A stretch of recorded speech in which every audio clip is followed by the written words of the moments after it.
Hello students, I am Aruna Panda, general science expert. मैं पिछले 10 साल से स्टेट पीएससी, डब्ल्यूबीसीएस, एसएससी और आरआरबी में पढ़ा रहा हूं। अगर आपको फिजिक्स और केमिस्ट्री के बारे में कोई भी दिक्कत हो, कोई भी चैप्टर में समझ में ना आए, तो आप एक काम कर सकते हैं, मुझे फॉलो कर सकते हैं रेगुलरली। मैं थियोरी, उसके अलावा एमसीक्यू दोनों ही करवा दूंगा, क्योंकि थियोरी बहुत इंपॉर्टेंट होता है हर किसी एग्जाम को क्रैक करने के लिए।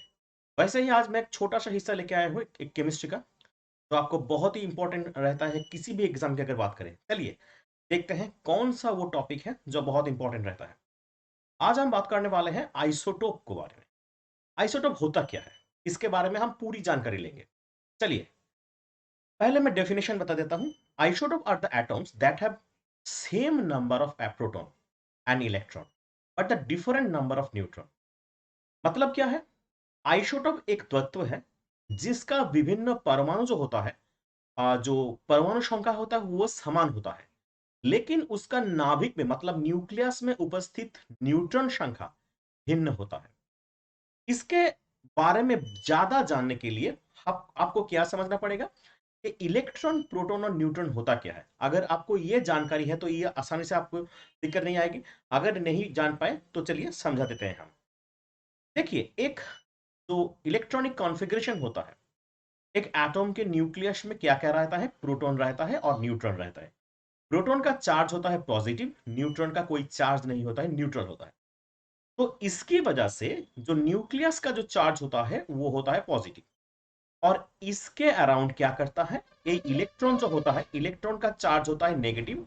वो क्या करता है, रिवॉल्व करते रहता है। ये इलेक्ट्रॉन का जो चार्ज होता है नेगेटिव, ये न्यूक्लियस के अराउंड जो पाथ होता है उसमें रिवॉल्व करता है। मान लीजिए कार्बन एटम की अगर बात करें, तो इसका जो 12 दिख रहा है, ये 6 दिख रहा है, ये होता क्या है? ये 12 जो होता है ये होता है मास नंबर। क्या होता है? इसको बोलते हैं मास नंबर।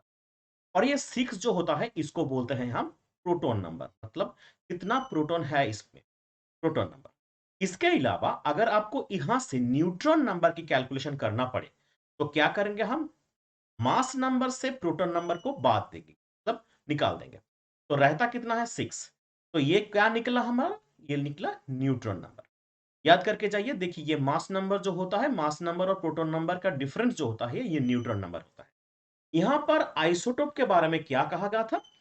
जो इन लोगों का क्या इक्वल होगा? इन लोगों का प्रोटॉन नंबर इक्वल होगा, लेकिन न्यूट्रॉन नंबर अलग होगा। देखिए, मैं एक एग्जांपल दे रहा हूं आपको। आइसोटोप ऑफ हाइड्रोजन में देखिए, आइसोटोप का तीन हाइड्रोजन हाइड्रोजन का तीन आइसोटोप रहता है, प्रोटियम रहता है, ड्यूटेरियम रहता है, या फिर ट्राइटियम रहता है। देखिए यहां पर, देखिए हर किसी का मास नंबर अलग है, लेकिन प्रोटॉन नंबर जो है वो सभी का एक है, मतलब समान है। ये प्रोटॉन नंबर सभी का समान है। लेकिन मास नंबर की अगर बात करें, प्रोटियम में एक है, ड्यूटेरियम में दो है और ट्राइटियम में तीन है। मतलब क्या है? इनका हर किसी का मास नंबर डिफरेंट है, लेकिन प्रोटॉन नंबर जो है इक्वल है। अब जैसे ही मास नंबर डिफरेंट हुआ, तो मास नंबर की वजह से अगर मैं इनका न्यूट्रॉन नंबर कैलकुलेट करूं तो भी ये डिफरेंट लगेगा। देखिए, अगर प्रोटो प्रोटियम की अगर बात करें, तो इनका न्यूट्रॉन नंबर कितना होगा? 1 - 1 दैट इज 0, क्योंकि mass number minus proton number equal to neutron number. तो यहां पर निकल के आया 0। मतलब प्रोटियम ऐसा एक आइसोटोप है हाइड्रोजन का जिसका कोई न्यूट्रॉन नंबर है ही नहीं। यह सवाल बहुत बार पूछा गया है एग्जाम में, इसको याद करके जाइएगा। मैं जब एमसीक्यू करवा दूंगा तब आप देख लेना, ये क्वेश्चन ज्यादा ही रहेगा, आपको बहुत बार मिलेगा। ड्यूटेरियम की अगर बात करें, देखिए इसमें एक प्रोटॉन है और इसका मास नंबर कितना है? 2। अगर न्यूट्रॉन नंबर के कैलकुलेट करें तो क्या होगा? 2 से 1 निकाल दीजिए, रहता है 1। मतलब इसका एक न्यूट्रॉन है, तो इसका जो इलेक्ट्रॉनिक कॉन्फ़िगरेशन होगा, देखिए न्यूक्लियस का अगर कॉन्फ़िगरेशन की बात करें, यहां पर एक प्रोटॉन और एक न्यूट्रॉन रहता है। और न्यूक्लियस का चार्ज हर वक्त रहता है कौन सा? पॉजिटिव। ये भी याद रखिए, ये भी पूछा जाता है, क्योंकि due to the charge of proton, proton ऐसा जो चार्ज होता है पॉजिटिव होता है, इसलिए न्यूट्रॉन नहीं, कोई चार्ज नहीं होता, इसलिए न्यूक्लियस का चार्ज भी पॉजिटिव रहता है।